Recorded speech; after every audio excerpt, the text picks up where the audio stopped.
Welcome to দিশার exam guide. প্রিয় সপ্তম শ্রেণীর পরীক্ষার্থী বন্ধুরা, তোমাদের জন্য এই ভিডিওটিতে আমি আলোচনা করতে চলেছি সপ্তম শ্রেণীর গণিত বিষয়ের ফাইনাল পরীক্ষার প্রশ্নপত্র। গণিত বিষয়ের তৃতীয় পর্যায়ক্রমিক মূল্যায়নপত্র বা ফাইনাল প্রশ্নপত্র 2024 এই ভিডিওটিতে আমি আলোচনা করতে চলেছি, তাই অবশ্যই প্রশ্নটি তোমাদের দেখে নিতেই হবে।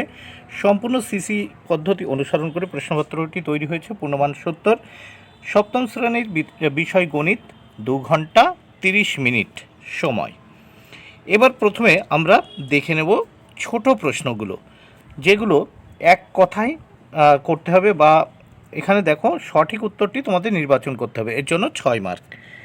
একের এক দেখো, 2 অঙ্কের একটি সংখ্যার এককের অঙ্ক এক্স এবং দশকের অঙ্ক ওয়াই হলে সংখ্যাটি কত হবে। দেখো এখানে তোমরা 4টে অপশান দেখতে পাচ্ছ। দেখো এ অপশান দেখতে পাচ্ছ, বিতে দেখতে পাচ্ছ, সিতে দেখতে পাচ্ছ, ডিতে দেখতে পাচ্ছ। এতে আছে 10x + y, বিতে x + y, সিতে xy, ডিতে 10y + x। 2 নম্বর প্রশ্ন, কোন চতুর্ভুজের সর্বাধিক রৈখিক প্রতিসাম্য অক্ষ আছে। দেখো অপশান এতে সামান্তরিক, বিতে আয়তক্ষেত্র, সিতে বর্গক্ষেত্র, ডিতে রম্বস। 3 নম্বর প্রশ্ন, x+7 whole square = x² + 14x + k হলে k এর মান কোনটি হবে। দেখো 14, বি 49, সি 7, ডি কোনোটি নয়। 4 নম্বর প্রশ্ন, 5:2 সমানুপাত 15:* এই সমানুপাতিটি স্টার চিহ্নিত বা তারকা চিহ্নিত পদটি কত হবে। দেখো 2, 6, 5, 15 কোনটি হবে। 5 নম্বর প্রশ্ন, y = -2 হলে y³ + 1 = কত। 7। দেখো 7, বিতে আছে -7, সিতে 9, ডিতে -1। এবার দেখে নাও 6 দাগে আছে 0 গুণ -6 এর মান কত। দেখো 0 গুণ -6 এর মান কত হবে। এতে আছে 0, বিতে -6, সিতে 6, ডিতে -3। তাহলে দেখো শূন্যর সঙ্গে কোনো সংখ্যা গুণ করলে কিন্তু অলরেডি শূন্যই উত্তর হয়, তোমরা জানো। এবার 2 দাগে দেখো, নিচের প্রশ্নগুলির উত্তর দাও। এখানে দেখো 7টি প্রশ্নের উত্তর করতে হবে, 14 মার্ক। প্রত্যেকটি প্রশ্নের জন্য 2 মার্ক করে বরাদ্দ রয়েছে। এখানে দেখো 2 এর 1, 0 মানে 0.75 এর সঙ্গে কোন দশমিক সংখ্যা যোগ করলে তার বর্গমূল 2 হবে। 2 নম্বর প্রশ্ন, বহুভুজের বাহু সংখ্যা 6 হলে কর্ণ সংখ্যা কত। 3 নম্বর প্রশ্ন, 9a² + 3a থেকে 5² - 2a বিয়োগ করো। 4 নম্বর প্রশ্ন, ট্র্যাপিজিয়াম কাকে বলে। 5 নম্বর প্রশ্ন, বর্গক্ষেত্র রম্বসের মধ্যে 2টি পার্থক্য লেখো। 6 নম্বর প্রশ্ন, প্রদত্ত চিত্রে একান্তর কোণগুলি লেখো। এই চিত্রে একান্তর কোণগুলো লিখতে হবে। 7 নম্বর প্রশ্ন, পূর্ণ বর্গাকারে প্রকাশ করো 1 + 4/a + 4/a²। এবার দেখে নাও 3 দাগের প্রশ্নগুলো। 3 দাগের প্রশ্নে কি বলেছে দেখে নেওয়া যাক। যে কোনো 3টি প্রশ্নের উত্তর দাও, 15 মার্ক। প্রত্যেকটি প্রশ্নের মান পাস করে। দেখো 3 এর 1, ঘন্টায় 48 কিমি বেগে ধাবমান 100 মিটার লম্বা একটি ট্রেন 21 সেকেন্ডে পাহাড়ের ভিতর দিয়ে একটি সুড়ঙ্গ রাস্তা অতিক্রম করে। হিসাব করে দেখো সুড়ঙ্গ রাস্তাটির দৈর্ঘ্য কত।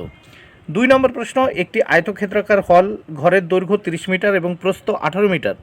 ঘরটির মেঝে বাঁধাতে 3 ডেসিমিটার বাহু বিশিষ্ট কতগুলি বর্গক্ষেত্রাকার টালি লাগবে। 3 নম্বর প্রশ্ন, কোনো এক ট্রেনিং সেন্টারে 1050 জন ব্যক্তি ট্রেনিং নিতে এসেছেন। তাদের 3টি বড় হল ঘরে দেখো 11:3:3.1:2 অনুপাতে বসতে দেওয়া হয়েছে। প্রতি হল ঘরে কতজন বসবে। 4 নম্বর প্রশ্ন, দেখো দুটি ধনাত্মক সংখ্যার গুণফল 16/50, তাদের ভাগফল 1/2 হলে সংখ্যা দুটি কী কী হবে। এবার আমরা এই অঙ্ক প্রশ্নপত্রটির সেকেন্ড পেজ বা দ্বিতীয় পেজ দেখে নেব। দ্বিতীয় পেজে দেখে নেওয়া যাক। 4 দাগে যে কোনো একটি প্রশ্নের উত্তর দাও। মার্ক 3। 4 এর 1, m + 1/m = -p হলে দেখাও যে m² + 1/m² = p² - 2 মানে 2। 2 নম্বর, সূত্রের সাহায্যে গুণফল করো। দেখো 1 - 3x² * 1 + 3x² * 1 + 9x4। 5 দাগে যে কোনো একটি প্রশ্নের উত্তর দাও। দেখো এখানে -3/5 s² t * 15/7 ST square U into 7/9 বা 7/9 SU স্কোয়ার। 2 দাগে দেখো 10/5/26, এখানে ওপরগুলো দেখে নিই। 10/5 into 10/6 into 6/3/26 into 5/9 into 3 square. এবার দেখব 6 দাগে যে কোনো একটি প্রশ্নের উত্তর দাও, উৎপাদকে বিশ্লেষণ করতে হবে, 3 মার্ক। এখানে দেখো 80m স্কোয়ার মাইনাস 125। 2 দাগে x4 plus x square Y square plus y4। এবার 6 দাগ হয়ে গেল। এবার দেখে নাও 7 দাগের প্রশ্নগুলো, যে কোনো একটি প্রশ্নের উত্তর দাও, 3 মার্ক। এখানে দেখো 7-এর 1 সমাধান করো, x/a প্লাস বি সমান সমান x/b প্লাস a।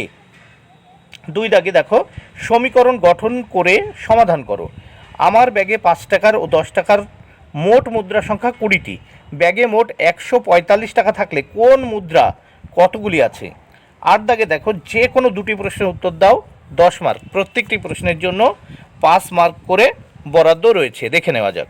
8-এর 1, একটি সামুদ্রিক ABCD আঁকো, যার AB সমান সমান 6.5 সেমি, BC সমান সমান 5.5 সেমি।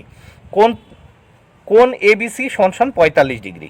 2 দাগে একটি চতুর্ভুজ GOLD গোল্ড আঁকো, যার দুটি কর্ণ GL সমান সমান 8 সেমি, DO সমান সমান 10 সেমি এবং অপর তিনটি বাহু GO সমান সমান 6 সেমি, OL সমান সমান 5 সেমি ও DL সমান সমান 5.6 সেমি। GD এর দৈর্ঘ্য মেপে লেখো। 3 দাগে দেখো একটি ABC ত্রিভুজ আঁকো, যার BC সমান সমান 7 সেমি, কোণ ABC সমান সমান 30 ডিগ্রি, কোণ ACB সমান সমান 100 ডিগ্রি। 9 দাগে দেখো যে কোনো 3টি প্রশ্নের উত্তর দাও, 9 মার্ক। প্রত্যেকটি প্রশ্নের জন্য 3 মার্ক করে বরাদ্দ। দেখে নেওয়া যাক 9 দাগের প্রশ্নগুলো। 9-এর 1, ত্রিভুজের সর্বসমতার RHS ও দেখো SAS শর্ত দুটি লেখো। 2-এ ত্রিভুজের মধ্যমা কাকে বলে? কোন ত্রিভুজের প্রতিটি মধ্যমা উচ্চতা একই? 3, একটি চতুর্ভুজের ঘূর্ণন প্রতিসম কোণ 180 ডিগ্রি এবং প্রতিসম রেখা 2 হলে চতুর্ভুজটি কি হতে পারে? 4, একটি ত্রিভুজের ভূমি 12 সেমি ও উচ্চতা 6 সেমি হলে ক্ষেত্রফল কত? এবার 10 দাগের প্রশ্নটি দেখে নেওয়া যাক। 10 দাগে দেখে নেওয়া যাক। নিচের প্রশ্নটির উত্তর দাও, এর জন্য 4 মার্ক। দেখো ওপরে কি রয়েছে? খেলা, হাই জাম্প, লং জাম্প, দৌড়, খোখো, আর নিচে আছে ছাত্র সংখ্যা, তার নিচে ছাত্রীর সংখ্যা।